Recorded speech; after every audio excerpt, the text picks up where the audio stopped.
Flood Control Project.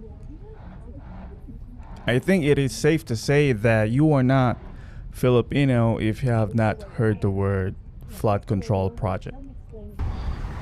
I was just cycling around Seattle, just doing my typical workout.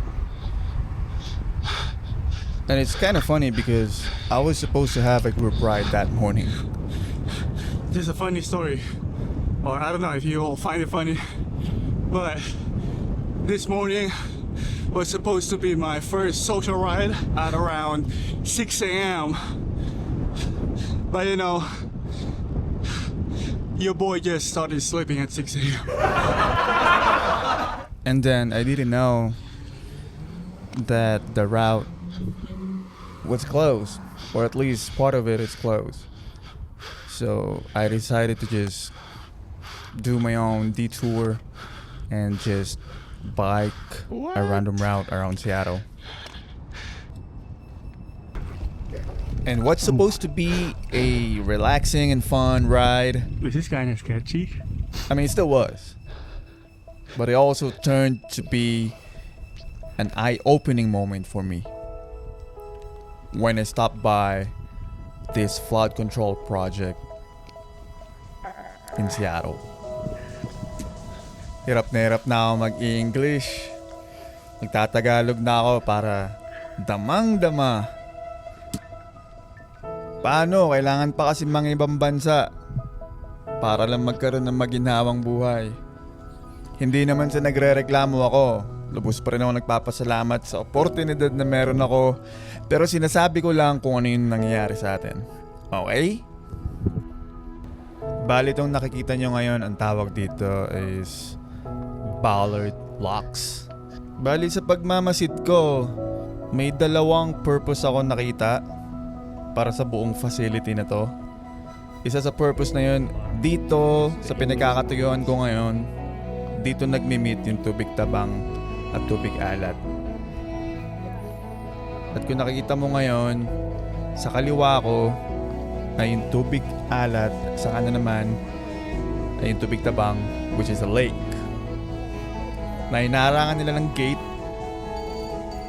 para hindi bumuhos yung tubig papunta sa tubig alat.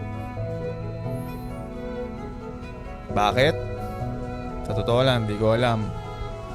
Pero nung ginugil ko, isa tong klase ng flood control project. At isa pa sa nakakatuwang napansin ko dito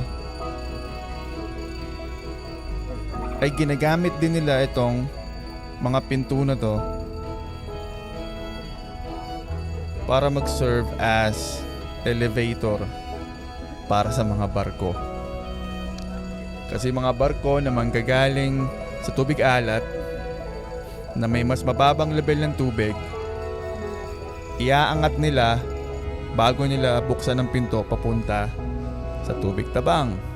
At ganun din naman kapag babalik ang barko mula sa tubig tabang, ilalak nila, tapos itadrain nila yung tubig para bumaba muna yung level ng barko bago nila papasukin sa tubig alat. Angas, no? Hirap i-explain. Mas maganda siguro, tol, kung i-google mo na lang. Medyo magulo yung explanation ko kasi hindi ko naman talaga alam. Tapos naisip ko, nung nakita ko yung mga pera na nanakaw nila sa atin, hindi ko maiwasang isipin na putek.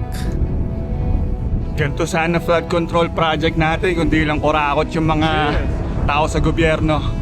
Yung ganito kagandang proyekto, parang afford din naman natin eh. Sa tingin mo? So kwento ko lang, lumaki ako sa Laguna, Batang Laguna tayo, boy. Batang Laguna, boy. South Boys, specifically sa Binyan, Laguna, na sa mga nakakaalam, alam nating isa to sa mga bahaing lugar sa Pilipinas. Naalala ko nun, tuwing umuulan, baha. Siyempre nung bata ka, hindi mo pa mararamdaman yung galit sa mga ganyang bagay. Na-realize ko na lang na lumaki ako na na-normalize siya.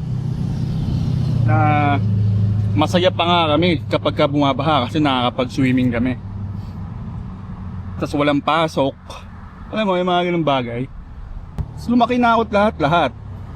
At nandito na nga ako sa Amerika. Nakakausap ko pa rin yung mga pinsan ko sa Pilipinas. Nandun pa rin nakatira sa Binyan. Same shit, man. Same shit. 20 fucking years. I mean, you would see that there are some projects done. I'm not saying na walang ginawa. Ang sinasabi ko lang is hanggang ngayon, meron pa ring baha.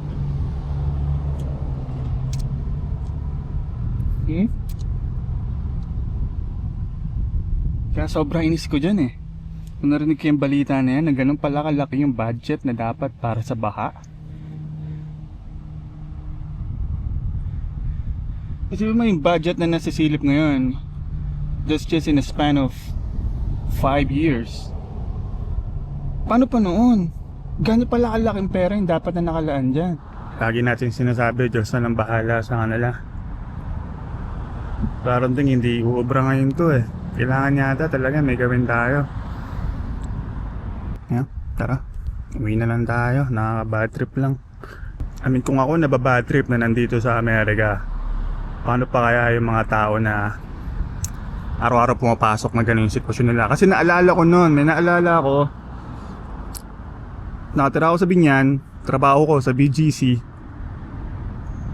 Lakas ng ulan, kaso wala akong pumasok. Siyempre, wala namang bago dun. Lahat naman tayo ginagawa yun.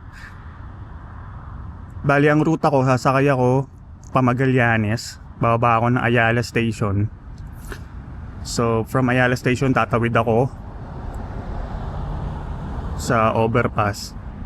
Sa pagbaba ako dun sa may mall, kasi dun yung antayan ng bus papuntang hindi, Magallanes Station pala yun, hindi pala Ayala Station. Bababa ako ng Ayala Station, tatawid ako sa overpass, tapos bababa ako para magantay ng bus papunta sa Ayala. Boy, baha hanggang bewang, as in. Pero pumasok pa rin ako nun. Nangangamoy, amoy isda dahil sa lansa ng baha. Sipin mo, nurse ako, tas ganun. Ang baho ko. Man. Yeah.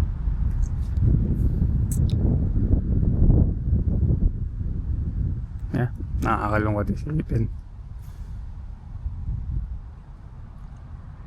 Kaya pagdadasal ko na lang yung mga tao na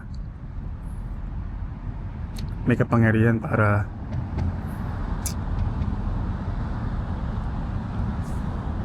panagutin yung mga tao na gumawa nito. Ako?